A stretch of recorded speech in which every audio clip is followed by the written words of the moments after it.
full moon brings the winged things from Erica Viv. It was the summer I turned 16. A fact I won't forget due to the nightmarish occurrences at our family's cabin in New Mexico. We visited annually, my parents, my older brother, and sometimes my aunt, uncle, and their children too. It was typically a peaceful family retreat in the woods lasting about a week. Usually it was wonderfully uneventful. We would fish, roast food over the fire, play board games, and return home with stories of silly cousin drama or fishing achievements. But that particular summer was entirely different. Spine-chillingly different. I believe the 3 consecutive nights of full moon played a significant role. I was living in Arizona then. Still do, actually. That year had been rough for me at school. I'd fallen out with a close friend and was struggling with body image issues. Honestly, I wasn't enthusiastic about the trip, as nothing excited me much during that period. But my parents insisted fresh air would benefit me, so I resigned myself to moping in the forest instead of at home. Little did I know that moping wouldn't begin to describe what awaited me. The cabin sits in northern New Mexico, nestled in a densely forested area near a small river. It's cozy but modest. Cell service is virtually non-existent, except for one spot near the edge of the front porch. Just enough to occasionally send a text. We arrived in the afternoon. My aunt and uncle's family weren't joining that week due to scheduling conflicts, making the place feel unusually quiet. My brother and I helped Mom unpack groceries while Dad prepared the grill. We played board games that evening. Scrabble, Cranium, even Uno. Surprisingly, I enjoyed myself. The disconnection from everything else felt strangely liberating. The next day, Dad took us fishing by the river. My brother loves fishing, but I'm less enthusiastic. Still, I joined them, wandering around photographing trees and clearing my mind. The day was beautiful, sunny and warm with a refreshing breeze. After returning, we cooked outside. The moon already appeared enormous even before sunset. I remember joking with Dad about how bright the night would become. Eventually, everyone went inside while I lingered by the fire pit, savoring the silence. My father, a gentle giant of a man, approached before heading in, and expressed how much I meant to him. He kissed my forehead. Though I rolled my eyes as teenagers do, it was touching. He assured me he would always be available to talk. That small moment made me feel safer than I had in months. He went inside afterward, and I remained scrolling through my phone, attempting to text a friend back home. That's when it happened. First came an unnatural silence over the forest. The nighttime insect chorus and owl calls suddenly vanished. Then I heard a whoosh above me, not around me, so it didn't disturb my hair. Like an enormous gust of wind had sliced through the treetops. The leaves and branches rustled in a wave, almost like a ripple of silence rolling through them. The hair on my arms stood on end. I sat completely still, my heartbeat thundering in my ears. The sound seemed massive, heavier than any bird or scavenging animal. After the heavy sound, there came a clicking noise. Loud, deliberate clicking. The first thought that entered my mind was that it resembled echolocation. This clicking continued, echoing through the silent forest. I couldn't see anything in the darkness, though the moonlight provided some visibility. The thick canopy overhead obscured whatever shape lurked there. After a while, the clicking ceased, and gradually the normal forest sounds resumed. I was about to quietly retreat toward the cabin when another whoosh came, followed by a heavy impact on the ground, perhaps 20 yards from me. Then came a high-pitched wail, like a small animal in agony. Terror seized me as I stood, ready to flee. But I looked up just in time to glimpse an enormous bat-like creature flying away, clutching something that was shrieking in its grasp. I ran inside so quickly, I nearly tumbled up the porch steps. Dad was in the kitchen getting water, and my brother sprawled on the couch, watching an old VHS movie. I must have looked terrified, because Dad's eyes widened as he asked what was wrong. I stammered that I'd heard something, seen something, out there. My heart raced so rapidly, I could barely speak coherently. My brother paused his movie, and they both went outside with a flashlight. They searched for a good 15 minutes. When they returned, they reported finding nothing, except for blood spatters on the grass, near where I'd heard the impact. They seemed concerned, but rationalized it as probably an owl capturing a rabbit. The next day, my father, brother, and uncle, who visited just for the day, went hunting. They were gone for hours, so the ladies, as they called us, stayed at the cabin chatting, watching TV, and my aunt taught me my grandmother's French silk pie recipe. The distraction was welcome, and I felt more relaxed. Sometimes kitchen activities provide the perfect diversion, and my aunt always had entertaining stories and cooking tips to share. When the men returned, they'd successfully hunted a decent-sized buck. They were immensely proud. My father and uncle took it behind the cabin to dress it, and I overheard them discussing burying the remains in a deep hole approximately 25 yards from the cabin, to prevent predators from venturing too close. They quartered the meat, and stored the usable portions in the freezer, then grabbed shovels to bury the rest. The remainder of the evening passed without incident. We enjoyed a family dinner, watched random TV shows, and after my aunt and uncle departed, we went to bed. I shared a room with my brother, who was 19 at the time. I was awakened by him, shaking me around 2 a.m. "Hey, wake up, you need to see this," he whispered. Though groggy and irritated, I complied when he insisted I look out the window. I stumbled over and peered through the blinds. Something was moving near the spot where they'd buried the deer remains. The brilliant moonlight allowed clear visibility. Something had effortlessly excavated the 5-foot-deep hole, and was pulling out pieces of the deer's innards, feasting on them. What I witnessed defied explanation. The creature had leathery skin and folded wings hunched behind its back. Its movements were jerky and unnatural as it tore at the remains. "Is that what you saw last night?" my brother whispered. I could only nod. We stood frozen in horror, but remained quiet, afraid to draw attention. My brother decided against waking our father yet, believing the creature would flee at the first sound of an opening door or footsteps. Instead, we observed. I attempted to photograph it with my phone, but the low-light capabilities of my camera were inadequate. The images appeared almost completely black, despite repeated attempts. I remember feeling frustrated, thinking no one would believe us, but mostly being terrified that at any moment, it might look up and notice us watching.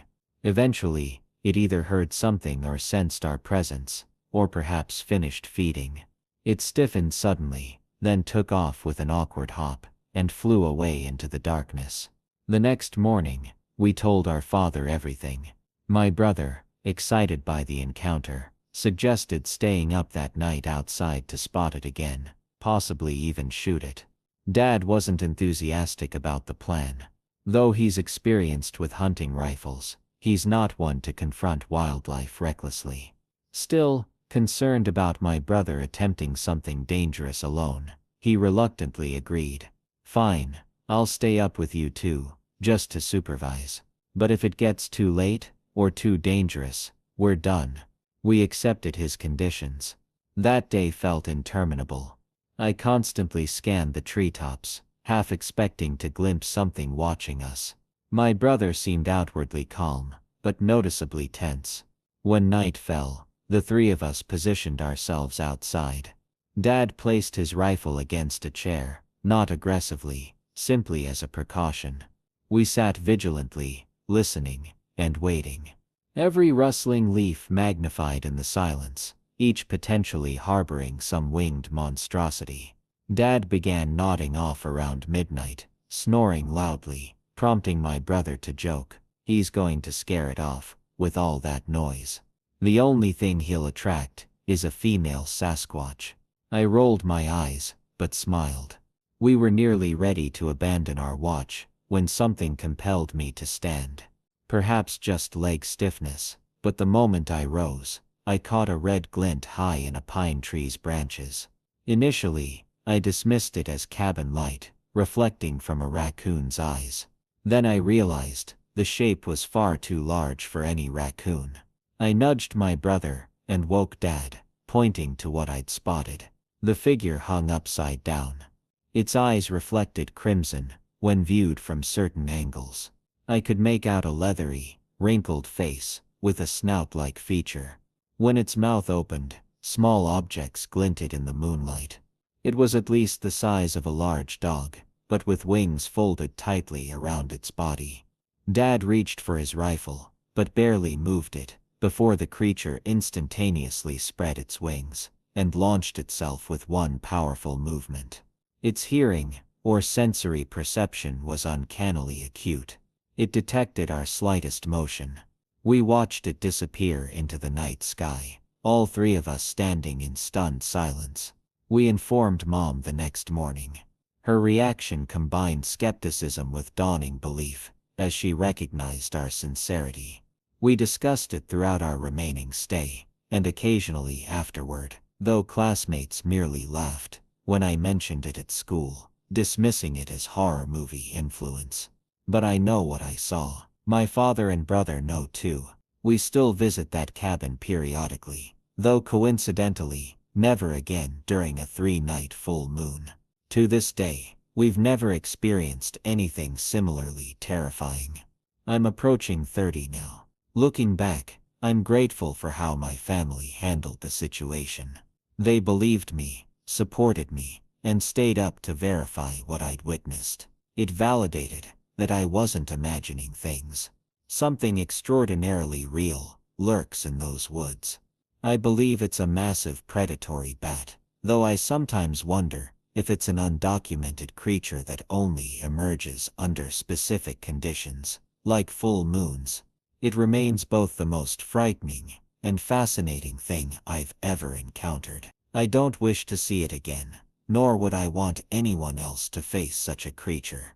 Yet part of me wishes I'd captured photographic evidence of what we all witnessed in those moonlit New Mexico woods. Ice cold haunting from Dravet. I'm uncertain if I'll ever fully comprehend what transpired that winter at the old Colorado cabin. Afterward, my wife and I vowed never to return, significant considering it had belonged to her family for generations. Typically, we'd anticipate our mountain week, especially the children. They loved playing in the snow, building snowmen, and escaping school and chores. But the year the blizzard struck, something inexplicable occurred that continues to haunt my dreams whenever my thoughts drift back to that place. It began when my wife Melanie mentioned her father needed someone to check on the property. Advanced age prevented him from making the drive himself. The plan was for us, myself, Melanie, and our 3 children, Mandy, 14, Alex, 11, and Ezra, 7, to spend a long weekend ensuring the pipes weren't frozen and the structure remained sound. Initially, I welcomed the respite from our busy Denver lives. I anticipated teaching the children winter survival techniques, constructing a snow fort, and demonstrating how to safely operate the wood stove. The drive started uneventfully on typical winding mountain roads. As our elevation increased, however, winds intensified and snowfall grew heavier. By the time we approached the cabin, we crawled along in 4-wheel drive. The children pressed their faces against the windows, marveling at the swirling giant flakes. "Wait until you're outside," I told them. "It'll feel like being inside a snow globe." We laughed, looking back, probably our last genuine laughter of the trip. When we finally reached the cabin, it appeared eerily lifeless. That might sound ridiculous. Of course it would seem abandoned after months unoccupied, but something felt fundamentally wrong. The small 2-bedroom structure with its loft, nestled among tall pines, usually seemed charming. In that swirling gray-white afternoon, however, it looked ominous. The roof bowed beneath accumulated snow, windows partially frosted, front steps slick with ice. We carefully hurried inside, activated the small furnace, and began settling in. There's no television there, just an old radio and some board games.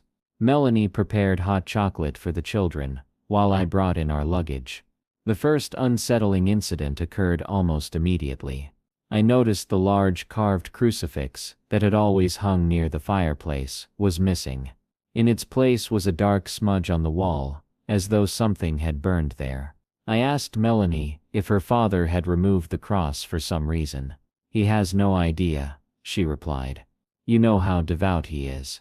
It made no sense, but I rationalized that perhaps it had fallen, and he'd taken it home for repairs. A strange beginning, but easily dismissed.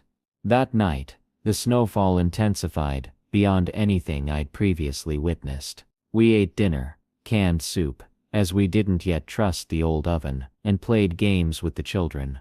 Everything seemed relatively normal, except for the wind, which howled like something alive outside.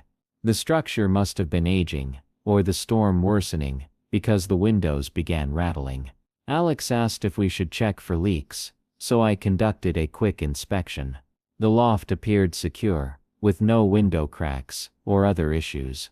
But I couldn't shake an unsettling sensation, that crawling awareness when you're certain someone is watching you.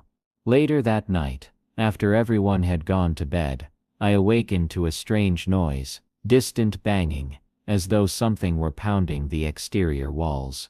Initially, I attributed it to a branch striking the cabin in the wind, but then I detected a different, deeper sound accompanying it, a low moan, or growl. I glanced at Melanie, still peacefully asleep. The children were presumably also sleeping in the loft. I decided to investigate alone, grabbing my boots and jacket. The moment I stepped outside, the cold struck like a physical blow. Snow reached nearly to my knees, and wind tore across my face. Even through the storm's roar, something felt distinctly wrong. Every few seconds came that low groan, though I couldn't determine its source. Using my flashlight, I quickly circumnavigated the cabin. I found no branches contacting walls, no animals or people moving about, nothing. But near the back, on the old porch railing, I discovered deep gouges in the wood, like claw marks. Bears aren't common here, and these marks were spaced unlike any mountain lion or familiar creature. They seemed unnaturally large. That was my first genuine shiver of fear. I returned inside, locked all doors, and barricaded them with chairs for additional security. I told myself I was being irrational, but I couldn't dispel the certainty that something lurked out there.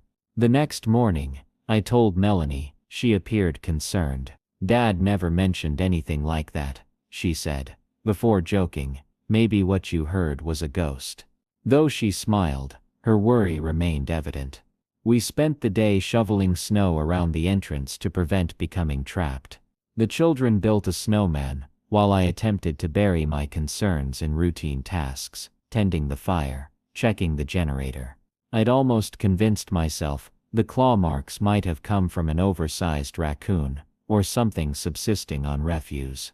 But that night, the true terror began. We sat after dinner, when the lights started flickering. Not unusual during mountain snowstorms, so I checked the circuit breaker. It showed no issues, everything appeared normal. Just then, we heard a loud crash from the loft. The children called down that something had fallen, so I rushed upstairs. Mandy reported a shelf had toppled off the wall without warning. She seemed shaken. Alex was helping Ezra back to his bed. Indeed, the shelf containing old family photographs and mementos had collapsed, scattering everything. I examined the brackets, neither broken nor loose. There was no logical reason for it to simply fall. We cleaned up, attempting to maintain lightheartedness, but tension permeated the atmosphere that none of us could ignore.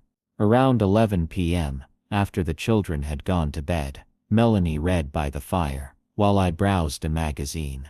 Suddenly, the radio, which had been switched off, blared to life with static. The volume startled both of us. Melanie jumped from her chair, staring at the device, as though it were possessed. I approached, adjusted the knob, and realized it shouldn't have power at all. We had deactivated that outlet to conserve electricity. Yet there it was, hissing and crackling. Momentarily, what sounded like a voice emerged through the static. Just a whispered word or two, but enough to raise the hair on my arms. I disconnected it by removing the plug, yet it continued crackling briefly before silencing. Melanie asked, "Did you hear that?" It sounded like someone said leave. I nodded, swallowing hard. Within an hour, a scream came from the loft. Rushing up, we found Mandy and Alex standing at the far end, pointing toward the corner. Mandy wept, Alex's face had drained of color, and Ezra hid beneath blankets. They claimed to have seen a dark figure, tall and hunched, standing in that corner moments earlier. It vanished when they screamed. I searched thoroughly for any sign of an intruder, or perhaps a trick of light, but the corner stood empty. I attempted to reassure them, suggesting it might have been shadows from the firelight, reflecting off walls.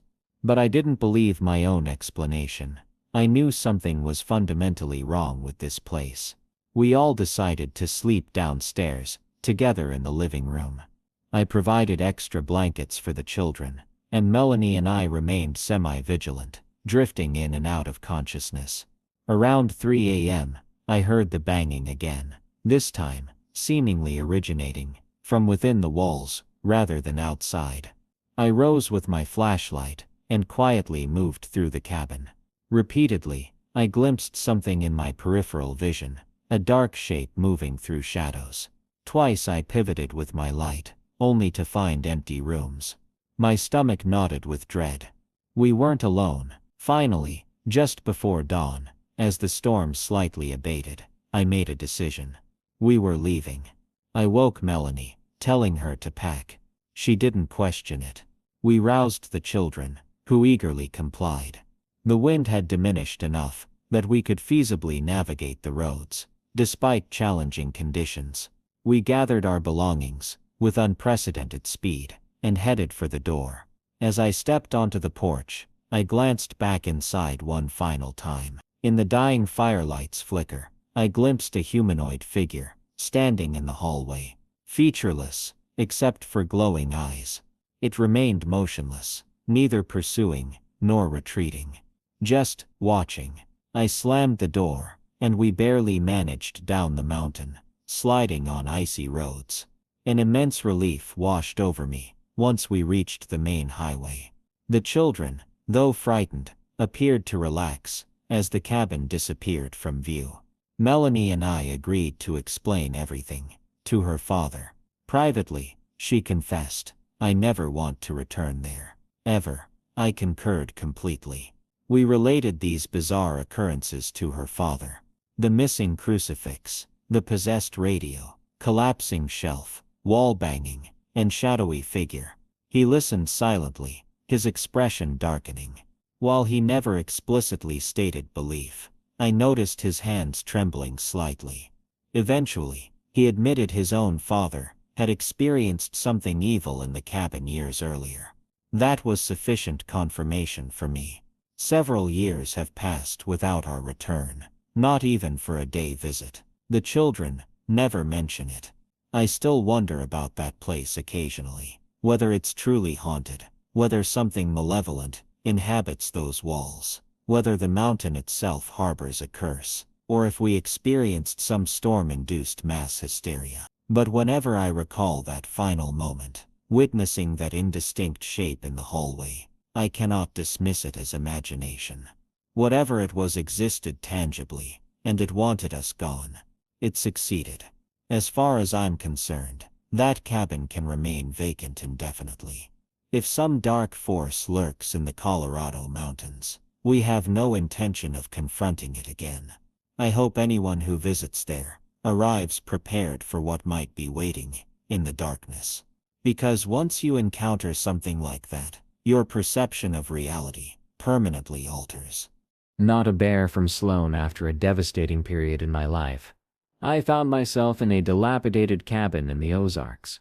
That's the culmination of losing your job, falling behind on mortgage payments, and watching your house enter foreclosure. The situation was unbearable. My wife had passed away 2 years prior, and each subsequent day felt like swimming against a relentless current. Eventually my strength gave out. After the bank seized my home in 2014, I called an old friend who owned an Arkansas cabin near the forest edge. He offered it at minimal rent until I regained stability. Assuming it would surpass living in my truck, I packed my few remaining possessions and relocated. For those unfamiliar with the Ozarks, they're simultaneously beautiful, peaceful, and disconcertingly otherworldly. The cabin stood off a narrow gravel road flanked by tall, leaning trees that seemed to guard ancient secrets. The structure was small and weathered, lacking television or internet, with a porch that tilted rightward. The nights were absolutely black, and the nearest neighbors lived half a mile up the road. I convinced myself that the quiet would facilitate processing my wife's loss and planning my future. The first few weeks passed unremarkably. I spent days submitting resumes from the distant local library, an hour's drive, and evenings making minor cabin repairs. Fixing leaks, reinforcing loose floorboards, keeping busy. I'd hear wildlife nightly, owls, foxes, opossums rummaging through garbage, but nothing particularly alarming. I almost appreciated it. The sense of nature's constant presence prevented complete isolation. Around the third week, peculiarities emerged. One evening I heard snuffling sounds directly outside my bedroom window, like something with a short snout investigating the wall. The noise was distinctive, wet, heavy breathing. Initially I suspected a black bear. Except that having lived in Arkansas long enough, I recognized that normal bear sounds differ. Bears produce deeper, more resonant huffs, while this sound was sharper, interspersed with occasional grunts or squeals. I extinguished my bedside lamp to eliminate glare and peered out the window. But darkness concealed everything. When I opened the window and aimed my flashlight, the sound abruptly ceased, as though whatever lurked there had fled. Days later, I discovered fresh prints in the soil near the porch. They were substantial but smaller than typical black bear paws. More disconcerting was their shape, extraordinarily long toes and a pronounced curved arch. My skin prickled with unease. Perhaps a diseased or unusual bear. But something about those footprints seemed fundamentally wrong. That same night, I found claw marks along the cabin's side near the kitchen window. They appeared horizontally, suggesting something had risen on hind legs and dragged long curved claws across the wood. They differed markedly from typical bear markings. I began constructing a personal mythology that some local black bear variant or unidentified creature shared my territory, with peaceful intentions yet to be determined. I'm no zoologist, however. Each subsequent day brought increasingly disturbing evidence of something unusual investigating the premises. One morning I awakened to find the trash container overturned, its lid partially chewed, with strange grayish hairs caught in the hinge. The fur appeared sparse, thin, almost patchy, with coarse strands resembling boar bristles rather than bear fur, though too lengthy for any boar.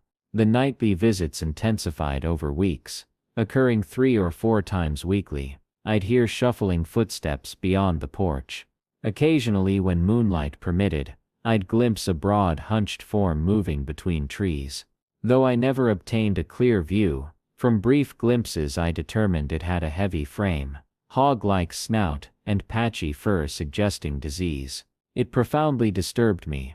I attempted to convince myself it was merely a black bear, a diseased black bear, but intuitively suspected something more complex.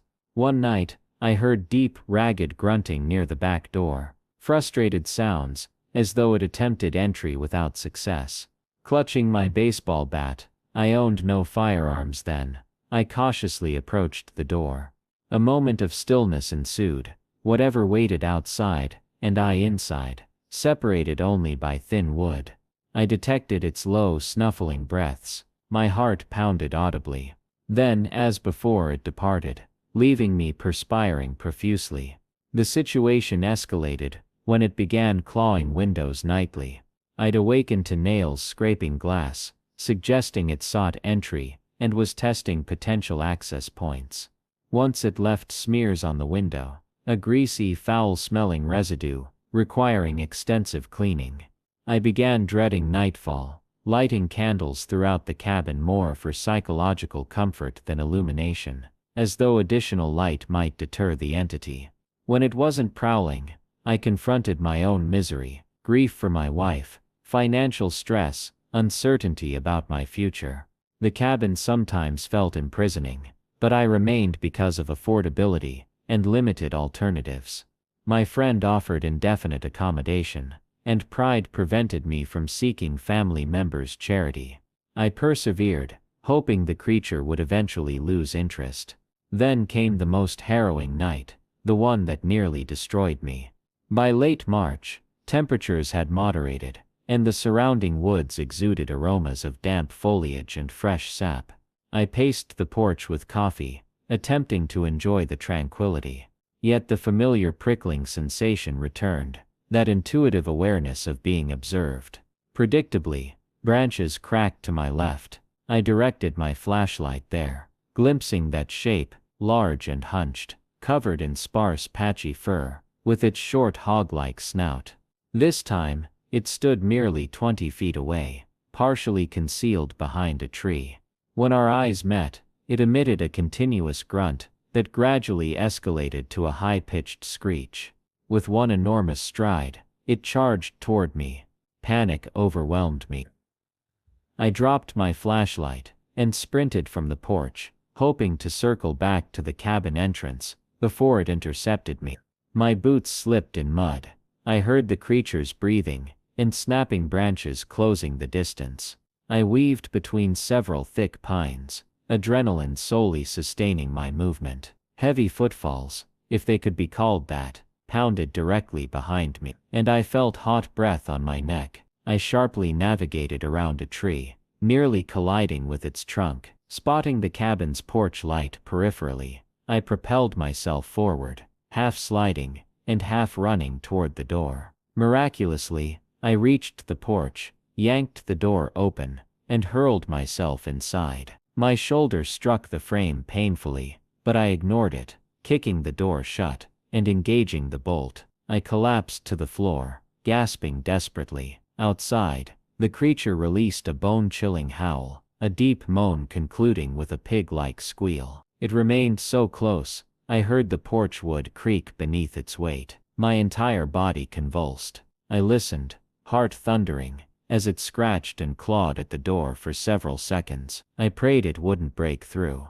Then abruptly, silence fell, except for blood pulsing in my ears. Peering through the window, minutes later revealed nothing. No tracks, no creature, not even disturbed leaves, where it had stood. It had simply vanished. I departed shortly thereafter, informing the owner I wouldn't complete my rental period. He could retain my final month's payment. I stayed with a town friend temporarily, reluctant to return home alone. After such trauma, I didn't publicize my experience, generally telling people I preferred proximity to work. But I know what I witnessed. Something profoundly abnormal affected those animals. Perhaps some unprecedented form of rabies, widespread, and particularly severe. I hesitate to suggest supernatural explanations, but conventional explanations seem equally inadequate. I believe had I remained there longer, I might not have survived. Life has improved considerably since. I secured decent employment, covering expenses, and relocated to a small apartment, far from dense forests. Occasional nightmares revisit that night, normal following such trauma, which it undeniably was. Being pursued and nearly attacked by a large predator leaves permanent psychological imprints. I may never identify that entity, but I've learned we share this world with phenomena beyond complete comprehension, including things that might consume you, or, at minimum, drag you through the Ozark hills, never to return. Something wrong with nature. This happened when I rented a cabin in Minnesota. It stood nestled in the northern wilderness, surrounded by pines and thick undergrowth. Initially, it seemed peacefully isolated. A rustic structure with wraparound porch and old wood stove. No neighbors for several miles. While not precisely a survivalist, I can chop firewood and perform basic repairs when necessary. The strangeness began a few weeks into my first spring there. I awakened early one morning and glanced through my kitchen window. About 20 yards away stood a deer. Initially, I felt awe witnessing wildlife so closely. Deer are common in this region, though unfamiliar where I grew up. But this one remained unnaturally immobile, staring directly at the cabin, not grazing or flicking its ears against insects. Just standing, its gaze fixed upon me, unblinking. The behavior seemed profoundly unnatural. I tapped the window to provoke a reaction, then opened it and called out. Still no response. Finally, I ventured onto the porch, expecting it to flee. Instead, it merely meandered away with eerie deliberation, displaying none of wildlife's characteristic wariness. I dismissed it as regional wildlife peculiarity, given my limited experience with such creatures. A week later, around 2 a.m., thumping noises awakened me. When I illuminated the porch, I discovered a raccoon hunched beside the garbage containers. Like the deer, this raccoon behaved abnormally. It didn't scatter when light struck it, but stared back with glassy eyes, seemingly studying me. I watched in disbelief as it slowly climbed the porch railing, without the twitchy caution typical of raccoons I'd seen in media. It pressed its nose against my screen door and stared through it at me. I pounded the door. It hissed but remained in place. Eventually, I grabbed a broom and swung it, finally causing the creature to hop down, waddle several feet away, and disappear into the woods. The entire encounter deeply unsettled me.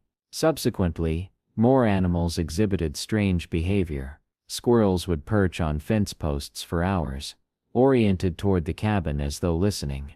Once I looked through the front window to discover half a dozen crows crowding a single branch, completely motionless. No calls, no movements, not even head turning. They simply perched there, frozen, watching the cabin. It was profoundly disturbing. I described these occurrences to a local friend who laughed, suggesting, if you find it so strange, consider installing wildlife cameras. Could be an interesting project. Following his advice, I purchased several inexpensive trail cameras and positioned them around the property. The resulting footage proved even more unsettling. When animals entered the frame, they would pause, turn directly toward the camera, despite my careful concealment, and remain there for minutes. I recorded a red fox approaching, sitting, tilting its head at an impossible angle, and staring at the lens before departing, as though suddenly disinterested. The situation reached a critical point when a bald eagle landed on my roof one evening. I heard talon scratches across the shingles. Racing outside, I discovered it perched at the peak, glaring down at me. That moment crystallized my certainty that something was fundamentally wrong. Animals simply don't behave this way naturally. The final breaking point came about a month later. Near dusk, I walked along the tree line. The air felt unnaturally dense and still. Perhaps a quarter-mile from the cabin, rustling in the underbrush, stopped me cold. I anticipated a deer, or perhaps a bobcat. Instead, a shape emerged, large, significantly larger than any coyote. It resembled a wolf, but different. Its eyes appeared clouded, lacking the sharp predatory focus seen in nature documentaries. Patches of fur were missing, revealing raw skin underneath. It fixed me with that same vacant, unsettling stare. I followed standard wilderness guidelines, made myself appear larger, created noise, but rather than retreating, it advanced. I could hear its labored breathing in rasping spurts. Primal fear seized me, as I envisioned defending myself against this creature. Then it charged, a lurching, uneven sprint, but swift enough to close distance alarmingly fast. Against all wildlife safety recommendations, I turned and ran. In that moment, survival instinct overrode rational thought. My heart pounded as I bolted toward the cabin. Ragged growling, almost like coughing, pursued me. I scraped past a tree too closely, tearing my pant leg and injuring my knee. The beast drew so near, I could detect its scent. I reached the door, flung myself inside, and slammed it shut. The wolf crashed against it, clawing, and scraping ferociously. This behavior defied all natural patterns. I suspected rabies might explain these anomalies, perhaps some widespread unprecedented variant affecting local wildlife. Just when I feared it might break through, everything stopped. Silence descended, except for my thundering heartbeat. Peering cautiously through the window, minutes later revealed nothing. No tracks, no wolf, not even disturbed foliage, where it had stood. It had simply vanished. I departed shortly afterward, informing the owner I wouldn't complete my rental period. Instead, I stayed with a town friend temporarily, unwilling to return home alone after such an experience. I didn't publicize my story widely, generally explaining I preferred proximity to employment. But I know what I witnessed. Something profoundly abnormal affected those animals. Perhaps extensive rabies, though I lack scientific explanations for such widespread, consistent behavioral changes. I resist supernatural interpretations, yet conventional explanations seem equally insufficient. I believe had I remained there longer, I might not have survived. Windigo of Lake Nippican. From just some friends in 2012. My friend Yvonne, 2 others Ashton and Leland, and I heard about exceptional fishing and snowmobile trails near Lake Nippican. We planned a wilderness excursion before returning to our regular lives. None of us anticipated what awaited us. The cabin stood against a forest stretch that felt heavier and darker than expected. We arrived just before dusk, with gray skies and rapidly dropping temperatures. The structure, a rustic wooden shelter with corner iron stove and 2 bedrooms, seemed cozy enough, though the wind cutting through the pines created an immediate sense of foreboding.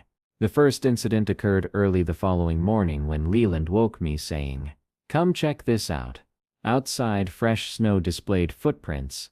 Unlike the typical round tracks of bears or moose, these resembled human feet, but elongated, unnaturally long and narrow with distinct toe impressions. They originated at the tree line, circled the cabin twice, then returned to the forest. Whatever created them possessed an enormous stride. Yvonne joked about a forest giant neighbor. Ashton, our skeptic, shrugged that he'd seen stranger prints while hunting elsewhere in Canada. I remained unconvinced, troubled that we weren't as isolated as anticipated. Later that day, we discovered a partially consumed frozen hare near those same footprints. Unremarkable in predator territory, except the wounds appeared wrong. Fur seemed clawed away in long strips. Ashton observed, it looked more like tool marks than animal teeth.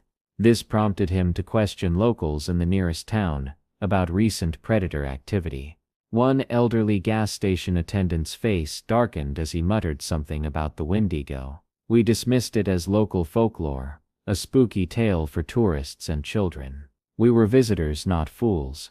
Over subsequent nights, winds intensified dramatically. The cabin constantly rattled. We played cards, warmed soup on the stove, and exchanged light-hearted stories to pass time. But nearly every midnight, we heard what sounded like crying outside. Initially, we attributed it to wind howling peculiarly. As it persisted, however, it increasingly resembled human sobbing, low and mournful, without pattern or discernible direction. Just echoes rising and falling, inducing shivers. Yvonne opened the door during one such episode to locate the source. The moment she did, the sound ceased. Outside lay pitch darkness, except for porch light illumination. She stood motionless for a full minute, breath-forming clouds in the frigid air, attempting to detect anything unusual. Complete silence. Upon closing the door, the sound immediately resumed. She began to believe something was deliberately toying with us. One morning, while checking the generator, I discovered fresh, elongated footprints surrounding the cabin. I summoned everyone to witness them, different from our previous finding. These appeared in such quantity that whatever created them must have circled our shelter throughout the entire night.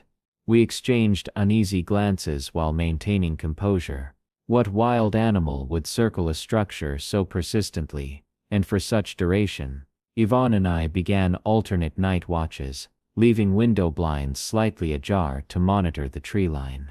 During my shifts, I occasionally glimpsed peripheral movement, pale and lanky, though the figure always concealed itself behind trees before I could focus properly. Once, just once, I witnessed something directly emerge. It had a human-like silhouette stretched impossibly tall, with arms dangling at its sides. Its frame appeared so emaciated that its ribs showed through. I couldn't discern facial features, but quickly realized I preferred not knowing. Whatever this entity was, it never lingered exposed for more than seconds, before smoothly retreating into darkness. The footprints multiplied nightly. One trail led directly to our front door. It had stood there for unknowable duration, presumably listening to us. The following night, the crying transformed from sorrowful to something else, a kind of plea.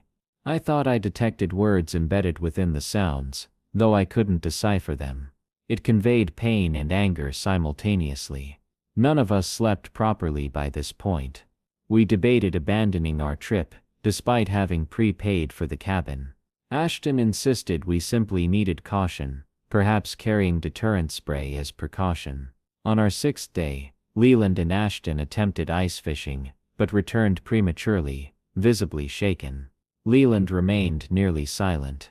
Ashton pulled me aside and described finding unusual carcasses, fish with portions torn away from sides, rather than top, suggesting the predator sought to inflict suffering, rather than merely feed. He also mentioned footprints leading to an ice hole then back out again, matching those near our cabin. The only difference was their depth. They appeared deeper on the return journey, as though carrying additional weight. That evening, none of us felt like cooking or joking. We sat beside the stove, nervously monitoring windows. Wind increased again, occasionally interspersed with that wailing, raw, desperate cries that seemed to approach our shelter. Shortly after midnight, we heard frantic thuds outside, like running footsteps, followed by guttural sounds that turned my stomach. Seconds later, complete silence descended. Determined to investigate, I nodded to Ashton, and we ventured beneath the porch with flashlights. Snow stung our faces and eyes. We scanned the area, finding nothing until Yvonne indicated fresh tracks around the cabin's corner. We followed cautiously. At one location, we discovered dark droplets staining the snow, possibly blood. Then the trail vanished into the trees. We could have pursued it, but wisely refrained. Chasing that entity seemed profoundly ill-advised.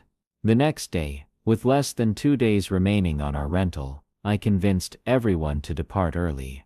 The money wasn't worth our safety. We packed hastily, double-checking all windows and doors. As we carried our bags to the car, we witnessed one final sight I'll never forget. Just beyond the tree line stood that pale figure, partially concealed by branches. Its impossibly thin arms hung at its sides, fingers unnaturally elongated.